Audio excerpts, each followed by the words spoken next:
Hello, everybody.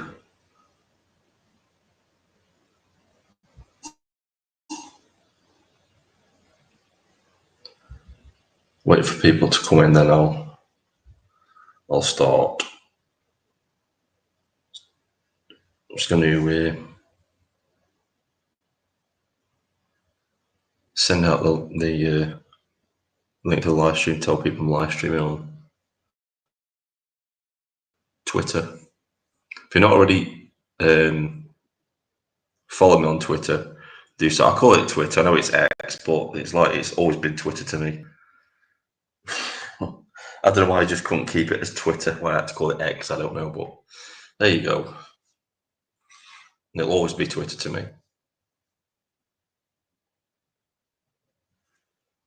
It's not going to work. It's slowing everything down. So stuff that I'll just have to. I thought I'd do a live stream at a different time. I always seem to do them at night. I want to vary them a little bit so I can catch different people rather than have the same people coming to the live stream all the time. Jack's always here. He's always ready, aren't you, Jack? I want to see if a few more people come in because I don't want to keep repeating myself. See what happens. But obviously, you can see from the title of the live stream, organic resistance and local leaders must be allowed to emerge. Oh, we'll just have a look at a few of the comments, see what Jack's got to say. Let's get up, Jack. I was reading earlier that the far left are making attempts to disrupt Vice President Vance's visit to the UK in August. Yeah, that's for another live stream, that, Jack. That's not what I'm talking about today. Right, a few more people have come in. Right, so this is probably going to be a bit controversial. I don't know how you people feel about this. I know not everybody that subscribed to my channel likes Tommy Robinson. That's fair enough. That's your opinion. But I don't agree with him on this. And I don't agree with him going down to Epping to go to the protest. I kind of agree with everybody else where they're saying that this is bad. This is bad optics. That, you know, I would have got behind it in the beginning. Say he went to the first protest and just added his profile to the momentum to get it to build up a little bit, to get people to go. I'd have been okay with that.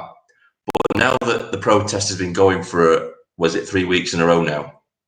It's already built up its own momentum. And so I think Tommy going to this protest now looks a little bit opportunistic for my liking. It will paint him in a bad light. It will look like he's trying to jump on a bandwagon and take over somebody else's movement.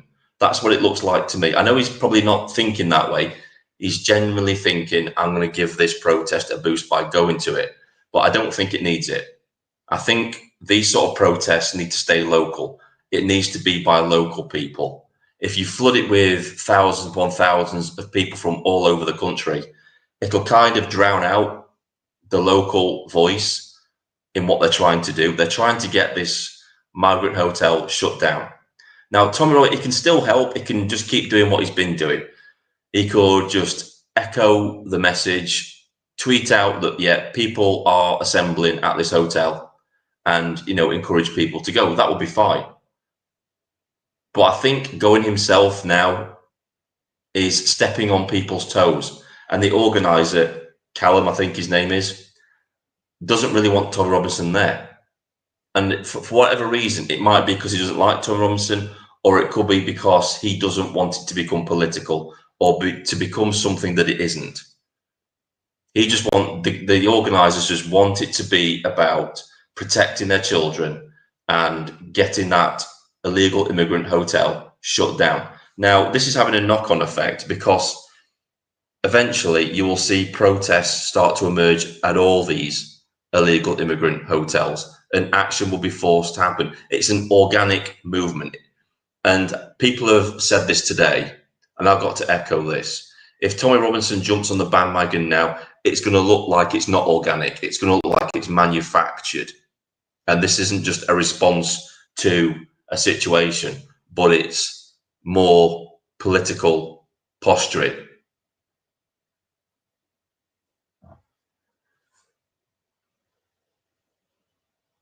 No, he wasn't invited. No, oh, I've got the wrong one again. Jack, just calm it down with the comments, mate.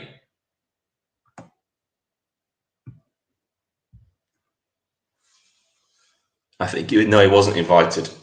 The organizer definitely didn't want Nick Tenconi there either. He just said it was a political stunt. That's what they said. The organizer said it was a political stunt by Nick Tenconi, and it did look that way. I know I'm a supporter of Nick Tenconi, but even I thought, no, mate, you shouldn't be doing that.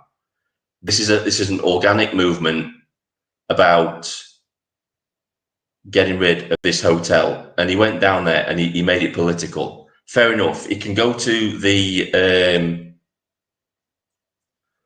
super mosque they're building up in the Lake District. Go and put your weight behind that, because there's not many people going to those protests.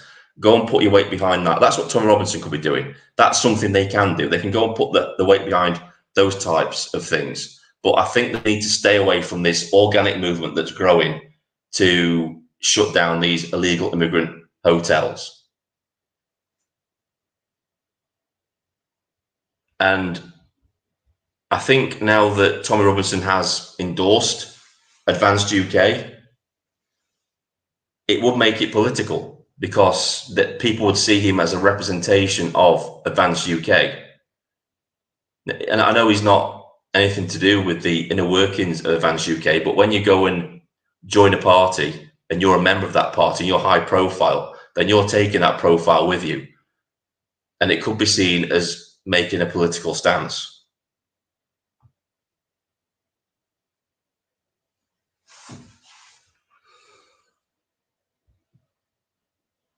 It made me cringe. It's the first time that anything that Nick Tenconi has done made me cringe, because you could kind of read the crowd a little bit. It was like, what are you doing here? I mean, I watched streamers going around in the crowd and they were asking people questions like they didn't understand why it was political. That's like, it's not political. You know, the people in that crowd were from all backgrounds, all political backgrounds. They just don't want that illegal immigrant hotel in their town. They don't want these people be able to walk the streets and harass their children. That's what it's about. It's not about politics. Not everything is about politics.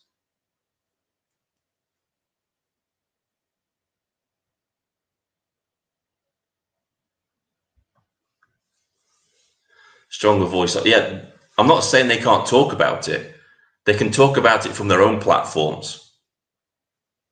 But to go in person, I mean, you saw it last night, Epping. Even with just, I think there's 2,000 people there, the police were struggling to police it. And it's like what somebody else was saying. It's like when you've just got local people going from the local area, you can kind of point out who the faces are that shouldn't be there. If you suddenly have an influx of thousands upon thousands of people, which is what could happen if Tommy Robinson turns up, then it's hard to recognise who's your friend and who's your foe. The police are going to struggle in that small space. It is a tiny space. It's basically just a road and a field. You imagine thousands upon thousands of people trying to squeeze into that. It's going to put pressure on the organisers to organise it properly, to make it safe for people as well. This isn't a Unite the Kingdom rally where you can go down to London and the police can close off roads. These are just pop-up protests. There's not much effort gone into them. It's like, just turn up, we'll make sure people are safe. The police are doing their job. It's just magnifying the problem for organisers as well.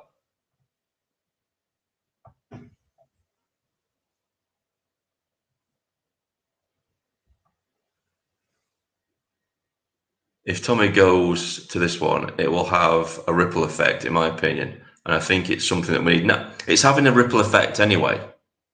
It's happening organic. There's already talk, even before Tommy got involved, even before Richard Inman mentioned about having protests every Friday at illegal immigrant hotels. It was already starting to happen.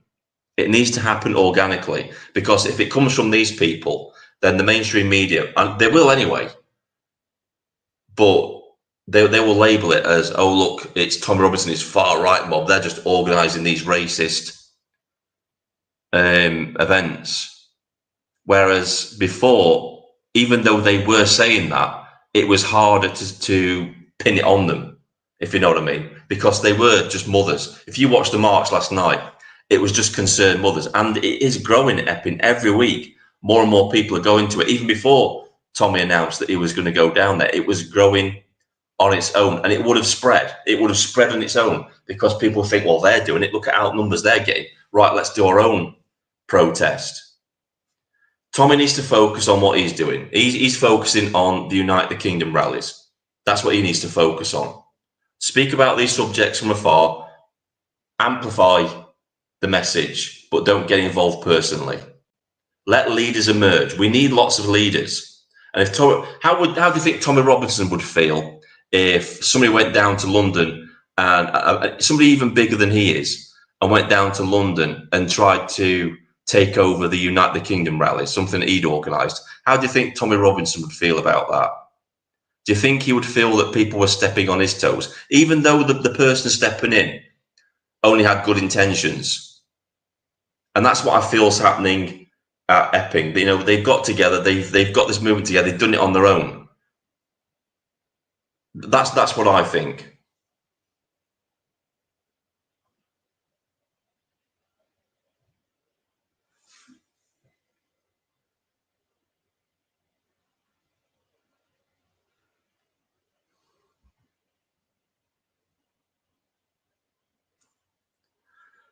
But you have to accept Luton is like Epping, Londoners, but everything is politics. But the local guy, I agree with the local leadership, need to get a grip.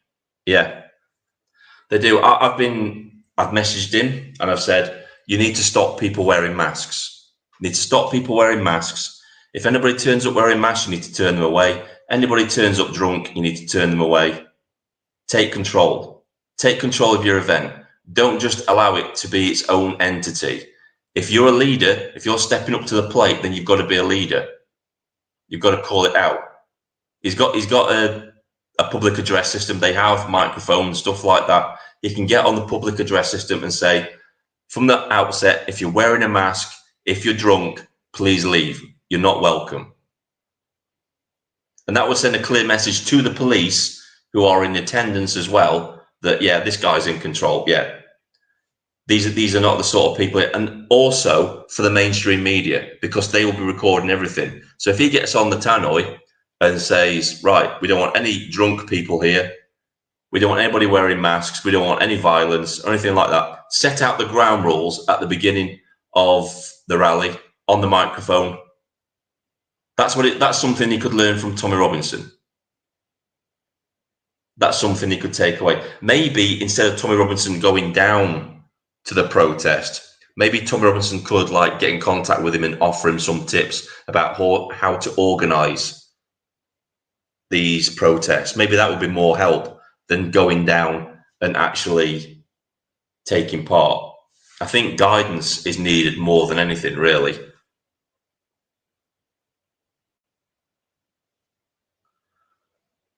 Yeah, exactly. It's not just Epping that needs leaders. When it loads up, that is. Come on. Is it going to come up? Should we come up in a minute? Here we go. Epping needs leaders. Every community needs a leader. They all need leaders now. All of them. We used to have community leaders. I mean, at one time, it would have been your local preacher, your vicar, would have been the leader. It would have been the person that people go to. I mean, before that, obviously, you would have had a village leader to leadership.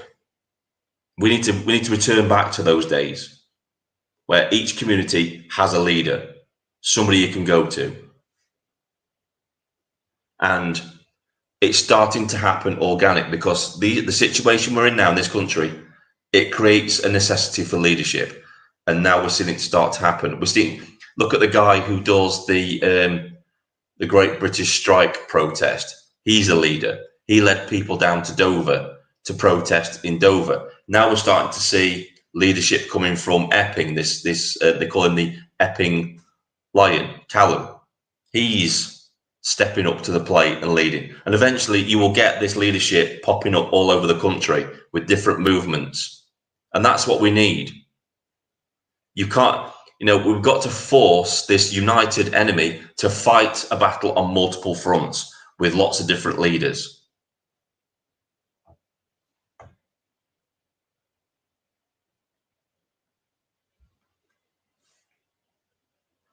The dealing with the infiltrator was very bad. She should have been walked off with 2 or 3, preferably female stewards, rather than what happened, which will be a front and centre on the mainstream media. I totally agree.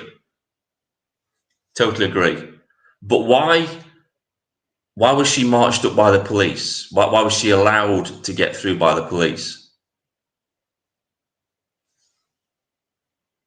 Hey, Linda Ross, how are you doing? But I totally agree with you, Steve. Totally agree with you. They need stewards. They need to be passed off, and they need to get on the tannoy straight away, saying, "Can some people take her away? Can the stewards take her away, lead her away, or get in touch with the police liaison and say this lady is going to be in danger if you don't remove her because she's got opposite opinions to what we have here. She shouldn't be here." That's what should have happened. Organisation.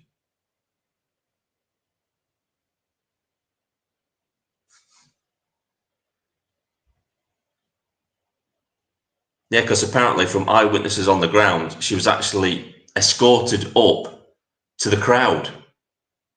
It's like, why would you do that? Look, you've got the other Iranian guy. Well, I can't remember. Niak, is that his name? Niak, I think it is, isn't it?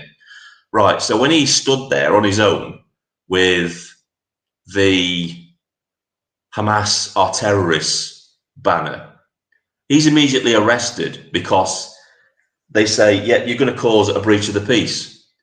And yet in this situation, because it's an opposite member from the opposition, from the opposite side of the debate, the far left, they escort her up. So why haven't we got that consistency within the police where they do that for Niak as well, where they say, yeah, he's got a right to be here, he's got a right to his free speech, let him speak, and surround him instead of arresting him, instead of taking him away from the situation. Again, it's two-tier policing again, isn't it?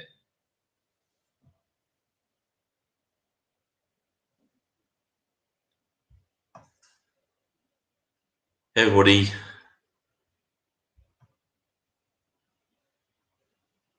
I watched an AI voice last night, and the woman was protected by police and not cuffed and arrested. Exactly. Yeah, if that had been Niak at a pro-Palestine march, he would have been arrested, taken to the police station for 9 hours, given bail conditions on not to attend the area.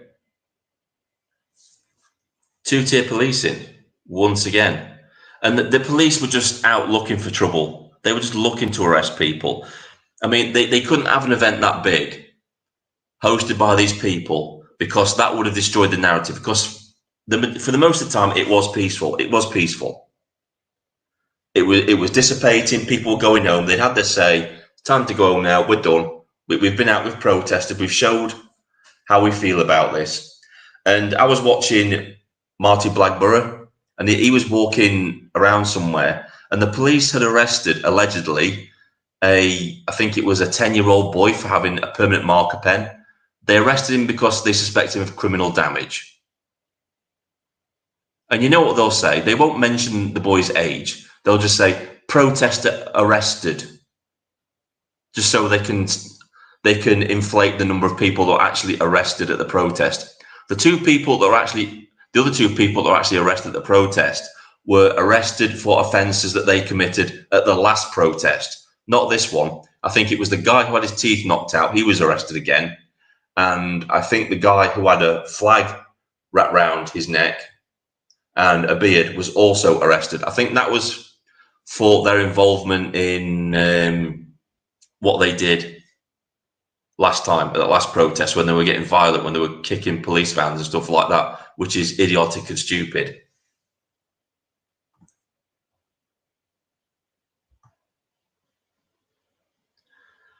"100% Gobster, the police are not on our side, has been filled with ideology," which is, again, this is They protect one side and attack the other. Exactly. Look at that guy, right? Where, yeah, fair enough, he got up in the police faces and he was shouting at them, but he was only shouting at them. The punch to the face with a shield was just a complete overreaction, massive overreaction to it, in my opinion. They could have just been a gentle push away, put your hand out. We're taught this when we do door supervisor work. You put your hand out, you put your hand between you and them, and you push them back, and you say, get back. No need to punch him in the face with the shield. That was complete. It wasn't reasonable force, that.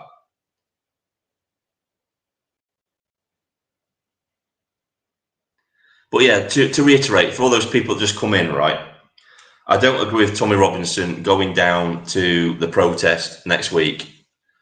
I think it would be bad. These things need to be, I mean, the movement itself down in Epping has grown and it's growing every week. It just needs to be left alone to grow organically. It doesn't need Tommy to get involved in this one. It's doing it on its own. I would suggest, Tommy giving and throwing his weight behind the super mosque that's being built in the Lake District, because that protest is a bit lackluster. There aren't that many people there. Maybe that could be his attention. Give his attention to that.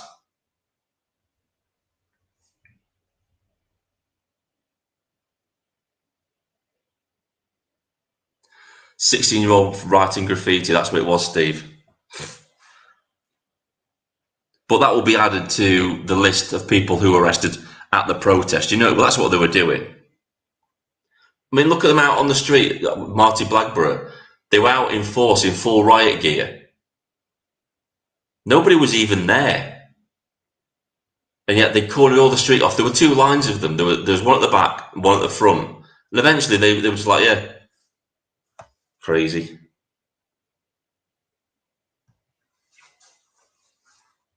Exactly. That would be more in fitting with Tommy Robinson's profile, really, the mosque, because he's more about the Islam side of things. That's where he could get his weight behind. He can amplify the situation down in Epping. He can stick it on his social media. He can give it a voice that way. He can talk about it. But I seriously think going down in person now is going to look like he's jumping on a bandwagon, because he didn't really get. If it had made an appearance at the first one and got the momentum going for them, that would have been better. But now the momentum is going on its own. It looks like Nick Tenconi did last night when he went down there. It looks like you're just jumping on a bandwagon to get yourself some publicity. I don't know if anybody's actually advising Tommy on this, but if anybody's advising him about this, then it's poor advice. It really is.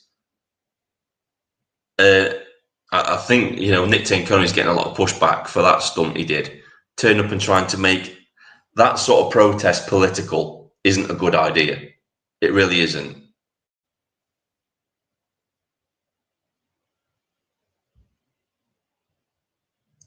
Certainly the mosque needs more attention. I work with South Lakes and we couldn't put up a sky dish without planning permission. Exactly. I watched a protest after the one in Epping last night, and it was a group of protesters at the super mosque up in the Lake District, and the local Labour MP turned up and went onto the side of Stand Up to Racism. The local MP standing against local residents who are concerned about a super mosque being put on their doorstep. And it's not even a majority Muslim place. This is just, again, it's just the Muslim element within our society ever encroaching onto places where they aren't. They're just colonizing. They are colonizing this country. They're using our tolerance and our liberal ways to push it as well.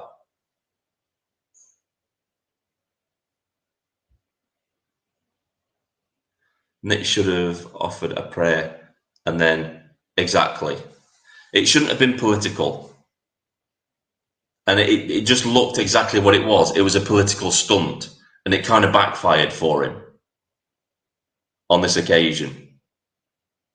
Like I said, nobody invited him. He just turned up, and it looked like he was hijacking what they were trying to do for his own political gain, which is not good. It doesn't look good.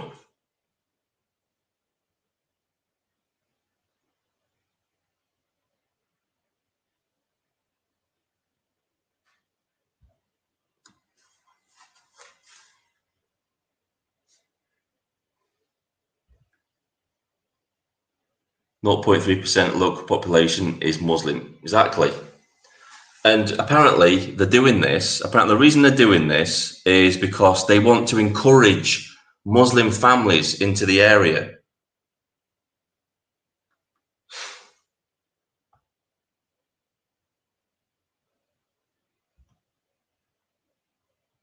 Should Ant Middleton, James Rupert Lowe, Howard Cox, Ben Mead go to Epping? I would say that maybe Ant Middleton could go to Epping because even though he's standing for London mayoral candidate, I think him going there would be more fitting than anybody else because he is actually going for London mayor. That would make more sense to me if Ant Middleton went down there and did a speech. That would make more sense to me than any other political party. I don't think Howard Cox, Ben Habib, I don't, quite rightly they stayed out of it. They've been talking about it on their social media. That's where it should be. They should highlight the plight of the people in Epping and say they support them, and that's where it should end. They shouldn't go down there. They should just they're doing their thing. They're protesting.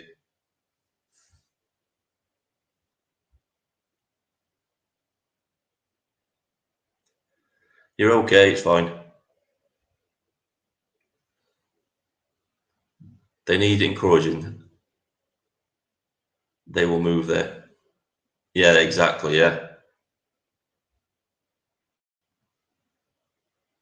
Who signed off on the mosque in the Lake District? That's an interesting question. I'm not sure about that, actually. And using a mosque or a church as a form of holiday rental is against planning regulation for holiday lets. Okay.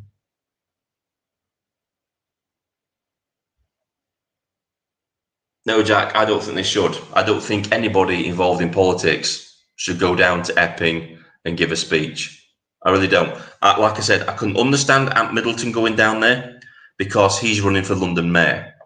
That makes sense because, being local to London, it would make sense that a candidate for, mayor, the London mayoral thing would be there to give his support. That would make sense to me because he could say, when I get into be London mayor, I will be shutting down all these illegal immigrant hotels because it's a local issue.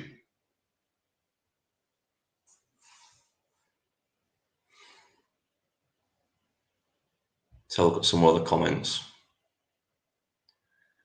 The days of writing to your local MP or local council expecting result are over. Yeah, I've got no chance. My local MP is Toby Perkins. He's an absolute mega twat. So I've got absolutely no hope of any kind of help from that guy. We're talking about a guy that during lockdown, when many people were struggling with their energy bills, gas, electricity, and all that kind of thing, that scumbag put his home expenses, his energy bills, on to his expenses because he claimed he was working from home, and that because he was working from home, that they were part of his expenses. They're just lying scumbags, all of them. I've just read as well. This is another one from Nigel Farage. He wants to send illegal immigrants to, is it El Salvador? Somewhere like El Salvador. It's like, what are you talking about, Nigel? What the hell are you talking about now? You still haven't delivered that comprehensive 5-year strategy on removing all the illegal immigrants from the country. And now you're talking about sending them all to El Salvador. It's like, what the hell? He just jumps about from one end of the scale to the other. The guy's just, and I have arguments with people on Twitter saying that, oh, he's going to be our savior. He's a very clever man. When he gets into number 10, he'll do lots of things. It's like he doesn't even want to be prime minister. He's scared of being prime minister. And people are just so closed off to what Nigel Farage is. It's unbelievable. The guy's an absolute dickhead. And as for Richard Tice, fucking hell, that guy. There's not a day goes past. If you look at the majority of his tweets on Twitter, it's all about net zero. Everything's about net zero. There's only the odd tweet every now and again which mentions something of relevance.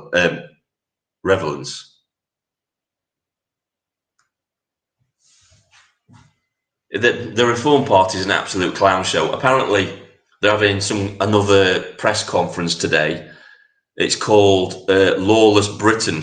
And, you know, Nigel Farage is once again going to get on the microphone and tell us that water is wet and that fire is hot, stating the obvious. Is he going to offer any solutions, though? Is he going to offer up any solutions as to what we should do about lawless Britain? Because I don't think he will. He'll just tell you, yeah, it's lawless. Britain's lawless. And he'll point fingers at the Tories and the Labour Party whilst accepting Labour and Tory councillors into the Reform Party.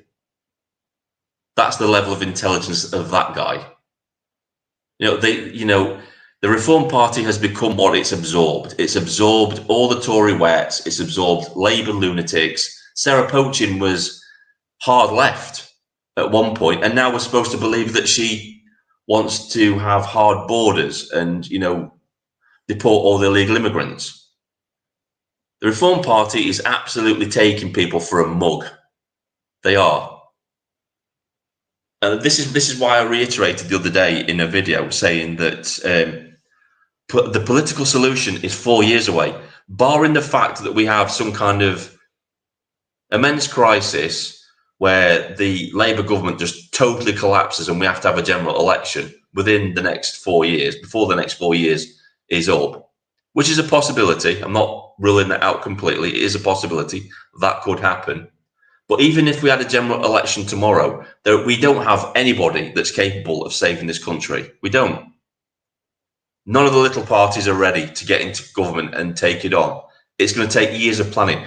The fact of the matter is, the projection should be for all these new parties, smaller parties, is that they won't get into power or do anything of any relevance in 2029. Realistically, they're looking to get elected in 2035. So we're looking at possibly 8 years before we have any kind of political solution. On our side, on the right wing of politics, that is going to be any kind of help towards us. And this is what I keep saying. The battle for this country is being fought for now. It's being fought for now. The last election, the last general election was our last opportunity to make any sort of difference. Everybody put their faith in the Reform Party. We thought, yeah, they'd probably get a decent majority. They didn't. The trouble is they were overhyped. They were way overhyped. And they're way overhyped now. I've been watching their little subscriber ticker. It's going backwards like a speedometer now. More and more people are rejecting the Reform Party. So we have a brand new party that emerged, in the last few years that is also collapsing as the Labour Party and the Tory Party are collapsing. We're looking at a total collapse of our political system. There's literally nobody. There's no political solution. And this is why I've been saying we need to build communities. We need community leaders, because at the end of the day, there is no political solution. It's all going to collapse. It's all going to go to shit. And when it does, you're going to want leadership at a local level, not at a national level, at a local level. But it seems to be falling on deaf ears at the minute. That's why I've stopped talking about party politics. I've completely stopped talking about it. It's bollocks. There's no solution in there. Even within advanced UK, you've got Ben Habib talking. I read between the lines in his Liam Tuff's interview where he was talking about he wouldn't ban the burqa. wouldn't ban the burqa, and obviously now he was talking about, oh yeah, we may have a referendum on re-immigration, and like I said, you need those things on ready when you hit the ground running. You need to hit the ground running when you get into Parliament. We want re-immigration. Everybody that's here that's been granted asylum, citizenship, that shouldn't have been granted citizenship, that is laying about on benefits, doing nothing, they should be turfed out of the country, gone. Everybody on the terror watch list, gone. Everybody in the prisons that's here illegally or is a foreign national, gone. Deport them, get rid of them. All the illegal immigrants coming to this country should be placed into camps where they can be monitored and then deported.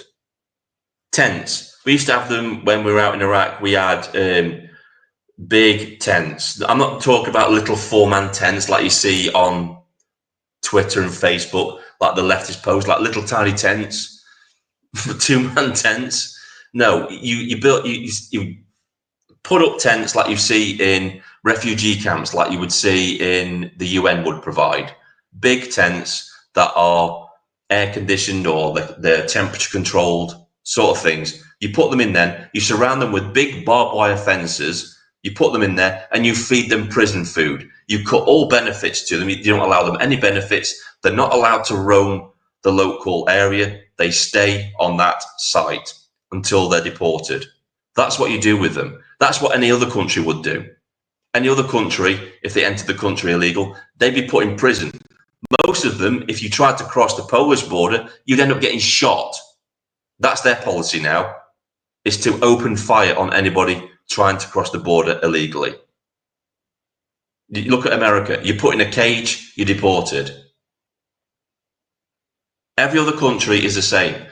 If you enter their country illegally, you will get a prison sentence, and then after your prison sentence, you will be deported. The reason they do that is as a deterrent. It's to hold you up as an example and say, this is what happens if you enter this country illegally. You're going to prison and then you're going to be deported. What we need is somebody with balls, which we don't have, which we won't have for a very long time, to basically put a battleship in the English Channel and turn these boats around. That's what needs to happen. Australia did it and the boats stopped coming. It's just having the backbone to do it. It's convenient that the European Union can ignore the European Court of Human Rights when it wants to and faces no repercussions for that. How come Germany and other countries that are still in the EU can deport illegal immigrants and we can't? That's a question everybody should be asking themselves. Is it because we can't, or is it because our government simply doesn't want to and they're using the ECRJ as an excuse? Because that's what they're doing. We all know what they're doing. They don't want them to be deported because their goal is to replace the population with with foreigners. That's their goal.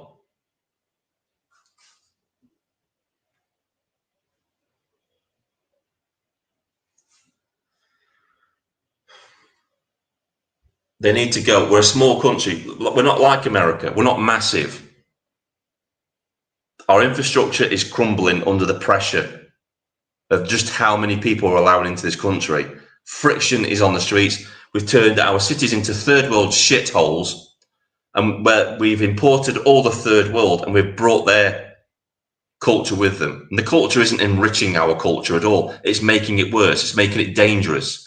We've got different tribes of different people out on the streets in certain districts in London having machete battles because of blood feuds they have with each other from their own nations. How the hell has diversity made us stronger? It's made us weaker.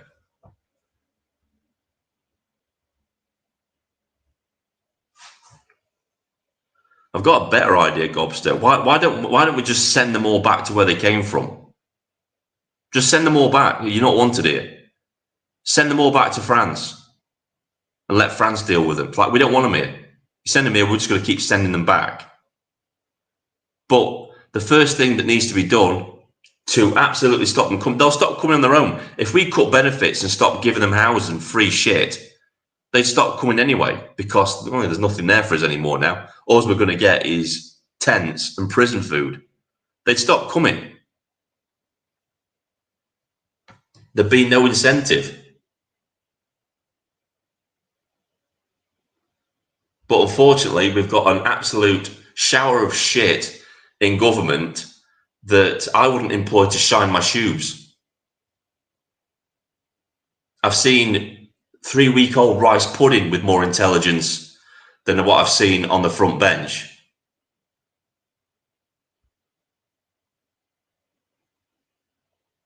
Absolutely, Vinegar, you were right. UKIP answer. I see Tom Robinson's thinking of joining Restore, GB or Alliance. Why not UKIP? Look, this is how I think, and this is how other people think. Tommy Robinson politically should stay neutral. He's the leader of a movement. The minute he picks a party and gets behind one singular party, he divides everybody up within the movement, because everybody has different political motivations. He won't unite, he'll cause division in that regard. And what he should be doing, Tommy Robinson should be a unifying force, not a dividing force. And again, I don't know who's advising him or if he's taken advice from anybody, but whoever is giving Tommy Robinson advice on becoming political and getting behind one political party over another isn't advising him very well. It's not a smart move. Tommy Robinson needs to be that figurehead that everybody else gets behind, regardless of what their political affiliation is. That's what Tommy Robinson is. That's why he needs to stay neutral in everything. He really does.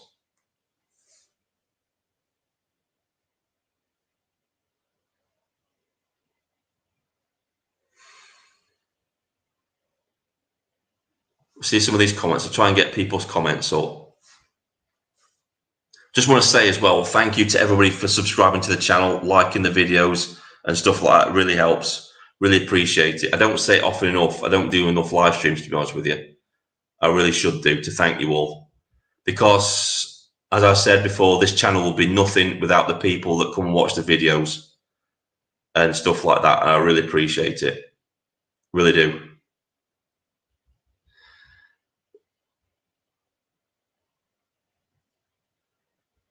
Somebody asked me the other day about my opinions on Maya Tusi now. Now, I used to watch Maya Tusi a lot. I really did. Because I thought he was supposed to be a channel highlighting the issues in this country. But lately, over the last few months, I've stopped watching him because it's all mainly been about Israel and Iran and stuff like that. It's like, I'm not interested in that. I'm not interested in it. Good luck to him in what he's doing. Fair enough. Good luck with all that kind of stuff. But I'm more interested in what's happening in my country. I would much rather him cover the events happening here than whatever's happening in Iran, Israel, and all that kind of shit. The Middle East is fucked. Nobody's ever going to fix the Middle East. It's always been fractured. It will always be fractured. You're not going to fix it. We're best off just pulling all our forces out of there and just let them get on with it. We really are. When they've caught up with us, both culturally and religiously, yeah, sure, we can come to this country, but we should have an outright ban on all Muslim countries and immigration into this country, because Islam is not compatible with our way of life. It isn't. Not at all. And to be honest with you, I'm getting sick and tired of seeing foreign powers fighting out their battles on our streets. Sick of it. It's like we shouldn't be involved in any of this shit. We shouldn't be involved in anything in Ukraine and Russia. We shouldn't be involved in anything in the Israeli fucking Palestine shit. We've got more issues to face at home. We've got our own problems than what's going off over there. We really have. It's just been pissing me off lately. I've got to admit, since he's got to 1 million subscribers, Maya Tusi's got a little bit arrogant. I can agree with that. I don't like the way he talks to some of his people and his things. Like, you know, you claim to be a news channel, but you're not being very professional about it. Now, I did stick up for my 2C regarding certain issues that popped up, but I'm not just going to stand by the guy and be blindly loyal to him, because no. I see the shit he's doing, and he's like, he needs to watch what he's doing. He's getting, like people have said, he's getting too big for his boots a little bit. I could tolerate the clickbaity titles of his videos a little bit, because, you know, he wasn't fully misleading people, but one or two of his videos lately have been crossing the line, in my opinion.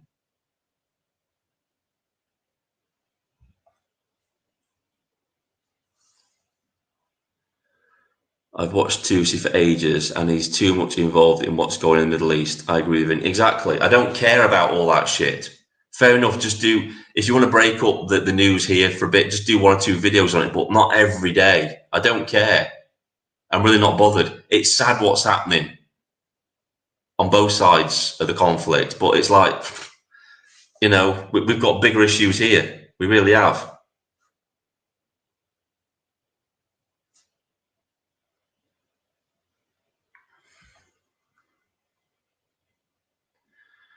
Maya tried to ridicule me, but I got a better intellect than he has. Never take the piss out of someone. It never ends well. Exactly, Steve.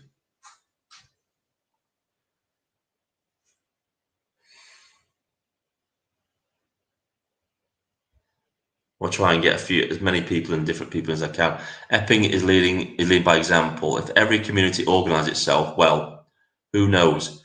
There are too many fractured communities where people don't communicate with each other. Exactly. And this could be a unifying force.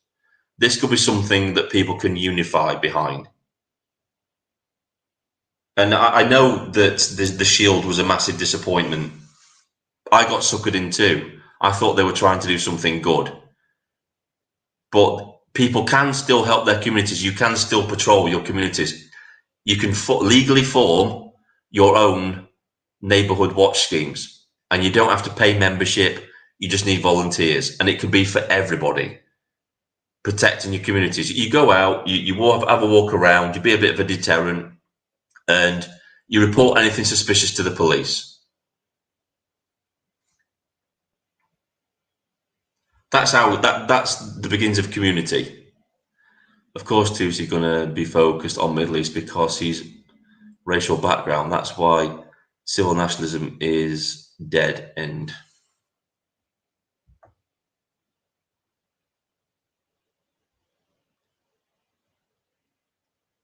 The overall problem is corruption in Parliament. It's not just the corruption in Parliament, it's the whole system itself.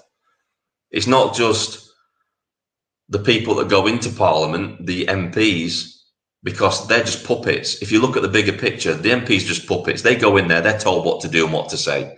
And they'll quite happily do that because they know they're getting big fat paychecks. They're getting a nice big taxpayer funded expense account, and they'll do exactly what they're told. It's why people used to go to the European Parliament, because the European Parliament didn't do anything. It had no real power. It was just to get on the gravy train and get all the perks and stuff. Why do you think Nigel Farage was so keen to get there? He got on the gravy train and he was enjoying it out there. Parliament isn't the problem. Well, it is. Parliament is the problem. It's part of the problem, but it's not the whole problem. The biggest problem is the civil service. They're the real people who run the government, and they're unelected. So that's the issue we have. See, whoever you send to Parliament, they've got to cope with unelected bureaucrats that have a lot of power and influence.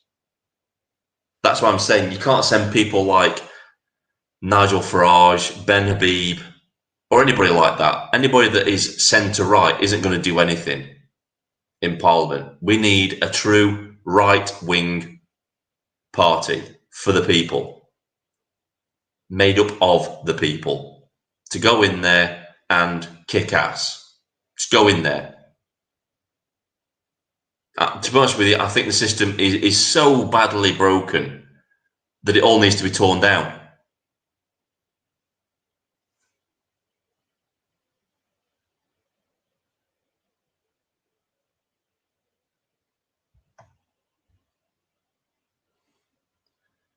Don't be surprised if Ant Middleton gets thrown out of Reform UK in September. I think he's already has. I don't think he's announced it yet. I think he already has. So was the other guy. There was the boxer guy that they were putting up for mayoral candidate as well, and he came out. I think he's going to speak as well, September 13th as well.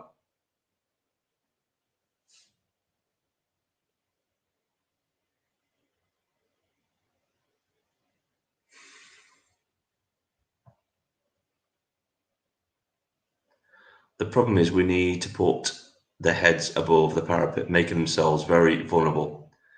There's still a lot of people who still don't understand what's actually going on. Very, very true. I keep saying, I've said at the beginning of this live stream that there is no political solution. It's 4 years away at best. And the battle for this country is being fought now, today. So any political solution is going to come too late.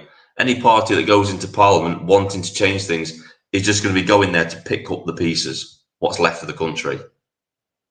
And by that time, it will be too late. I don't think any right-wing parties have a chance of getting to government anymore now. Not now Starmer's intent hell-bent on lowering the voting age to 16.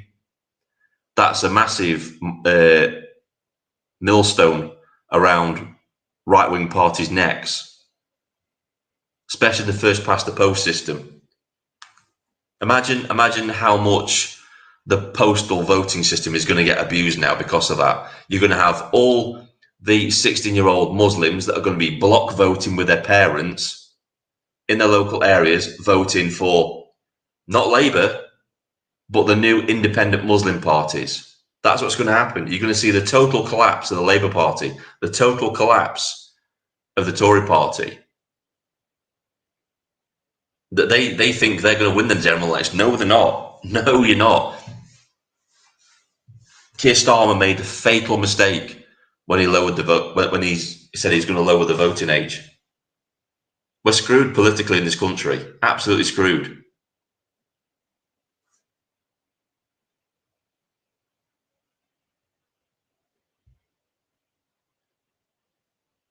Exactly, Gobster. We're not going to see the recovery of this country in our lifetime. Maybe even our kids won't see it in their lifetime. They've done so much damage. You need a complete, people have said this, right? I'm just taking this from other sources. People have said this, we need a complete and utter factory reset of the country right back until before 1997. So that means every bit of legislation, every law that has been implemented by consecutive Labour and Conservative governments who are following Tony Blair's example needs to be repealed. It all needs to be repealed. That's the only way we can save this country. We need to revert back to a pre-1997 period. That's the only way we can save this country. Without that, we are screwed.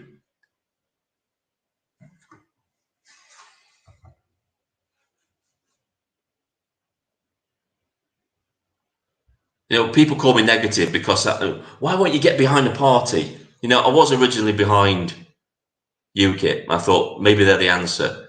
And then it was like, they're going nowhere because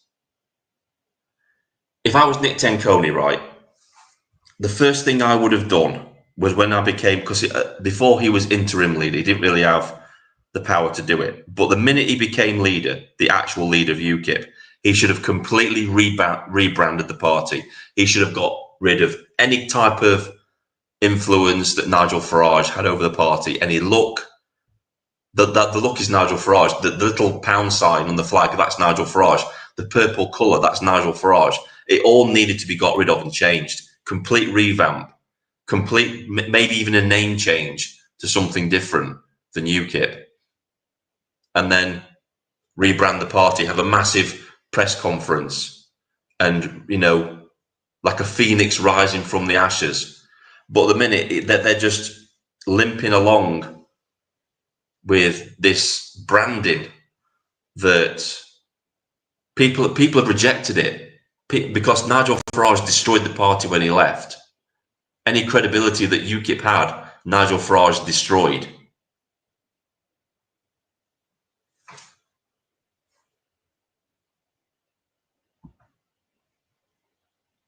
Agreed. We need massive reset. But of course, that will just upset people. To fix this, we have to have the people along the very rough and difficult journey. Totally agree. It's not going to be easy. But like my granddad used to say, anything worth having is not easy. It's not easy to achieve. It's hard. And, we just got to grit our teeth and get on with it. But I think it was the 40 years. It's the 40 years plus that we had in the EU that has left us without any credible leadership, any credible political leadership, because they've not had to do anything. They've just had to sit on their arses and just accept everything that Brussels told them to do. That's not leadership. That's just being a vassal state, isn't it? Like a colony to the EU. And we haven't had any real leadership. We haven't grown any true leadership like we used to in the past. There are no Winston Churchills anymore. They don't exist because they're all too busy sucking on the teat of the EU and lobbyists and big business. They don't give a shit about the people of this country. They don't serve us anymore. They serve the lobbyists, the big business, the cabals, the World Economic Forum. That's who they serve. I mean, Keir Starmer said it himself. He said, when he was asked a question by the mainstream media, which system do you prefer? Do you prefer Westminster or Davos? And he said Davos. That tells you everything you need to know about these people. They sold us out. They sold this country's soul.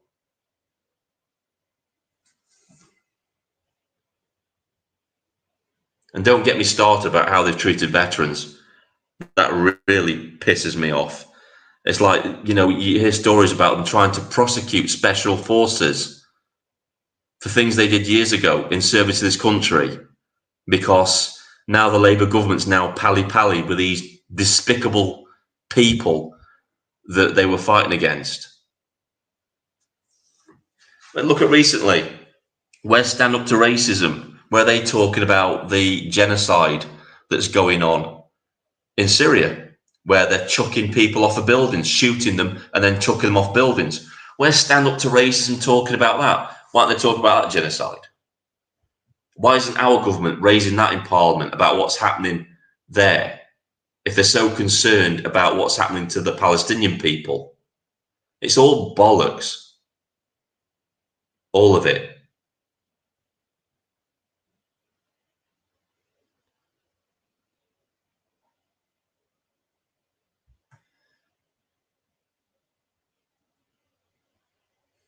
We don't even have a competent civil service because the EU Commission did everything since. Yeah, exactly. I mean, look at the Muslim network that was uncovered within the civil service in Whitehall. Several civil service members selling citizenships. How long was that going on for? How many people got into this country illegally due to that? And a lot of people, they forget, right? It's not just the people that we're seeing being ferried in on boats by the border force or the, lifeboats. People are that literally dozens of boats a day. It's not just one boat. There are dozens of boats a day that make landfall in this country that just run ashore that the border force doesn't meet. Active Patriot did a video not long back walking down the beach at Dover, and you could see boat after boat, inflatable boat after inflatable boat abandoned on the beach that just run into shore. There were literally thousands of illegal immigrants. We don't know who the hell they are or where they are. The estimations that they have on the news every day, another 400 people have come to Britain today. You could probably triple that. There's probably, there could be as many as 3,000 people a day making landfall in this country who are illegal immigrants. They haven't got a clue how many people are coming to this country.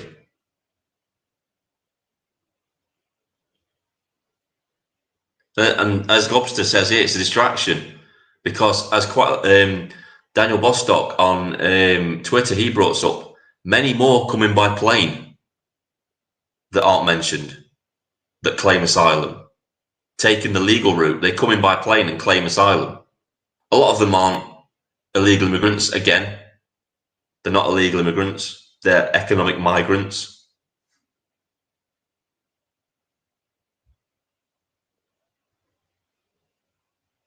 We literally have no border. This country has no border at the minute.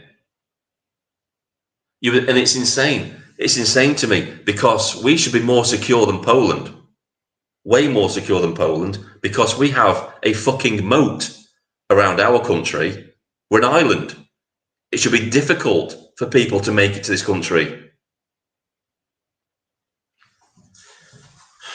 It just makes my blood boil. Everything just makes my blood boil at the minute. But like I was saying, I'm going to wrap this up in a minute, because we're on the hour mark, but I'm going to wrap this up in a minute. Right, so we need to allow organic resistance to form naturally in this country, and we need these new leaders to emerge. They need to be allowed to breathe and set up their own movements and become the community leaders that they want to be. By all means, Tommy Robinson and others should amplify their message, but they shouldn't get involved personally by going down there. Maybe get in touch with them, have some kind of conference with them, and give them advice on about how to set up protests, how to get marshals involved, how to get security, and how to make these events watertight, so they don't get infiltrators going in there. And obviously the key things that they need to do, that I would say, because I was spotting loads of people walking around that protest yesterday with masks on and stuff like that. It's like, anybody with a mask on you should be wary of, even if it is the Union flag, or even if it is the St. George's Cross, because they will use that to infiltrate. They will try to blend in. Anybody with a mask on should be approached and asked and said, why are you wearing a mask? Why are you here? They should be challenged. And if they refuse to take the mask off, they should be asked to leave. If you have to wear a mask at a protest, you're there to do no good. You really are. I go to protests, I show my face. I've got no problems with showing my face at all. I don't need a mask.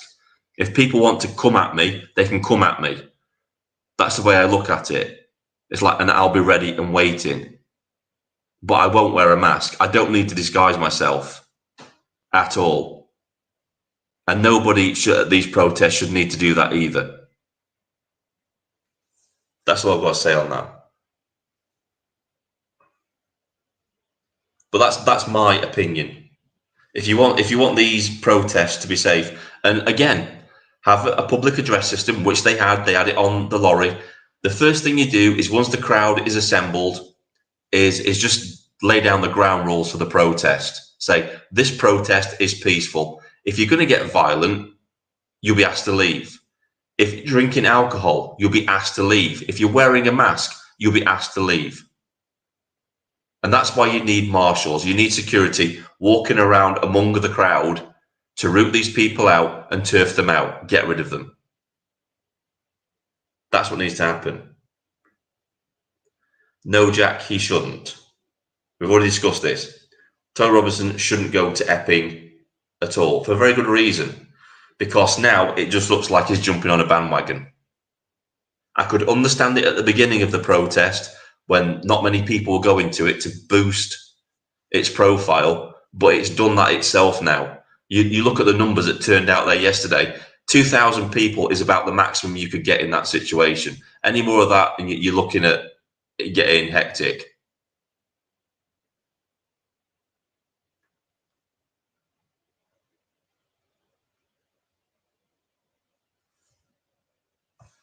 Just need to be organised. It needs to be organised. Now, a lot of people in the audience are probably going to appreciate this. Piss poor planning, piss poor performance. That's what needs to happen with these events. Plan it. If you're going to have a regular one, now's the time to start planning. They should be planned. The planning should happen a week in advance. So on the day, you know exactly what you're doing, who's doing what, and where. You could even have your own marshals in front of the police, stopping people going towards the hotel, because you don't want that. You can cheer, you can chant, you can do all that kind of thing, but trying to enter the hotel, not a good idea.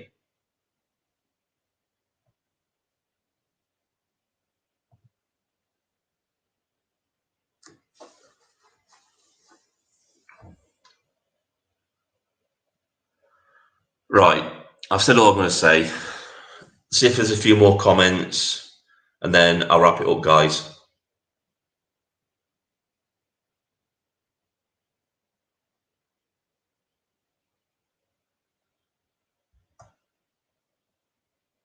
Right, wonderful people. I'm afraid having to bug out. Great stream, Mucker. Thanks, Gobster. Brilliant, mate. Thanks for coming along. But yeah, I don't think Toby Robinson should go to Epping next week. I think he should just amplify the message from afar. He would be best using his platform to amplify and get involved with the protests with the mosque, because that's where his expertise lies, that sort of thing, because that isn't getting much attention at the minute. Like I said, the Epping one, that's blown up. People are going there every week now. It's getting bigger and bigger every week. It really is.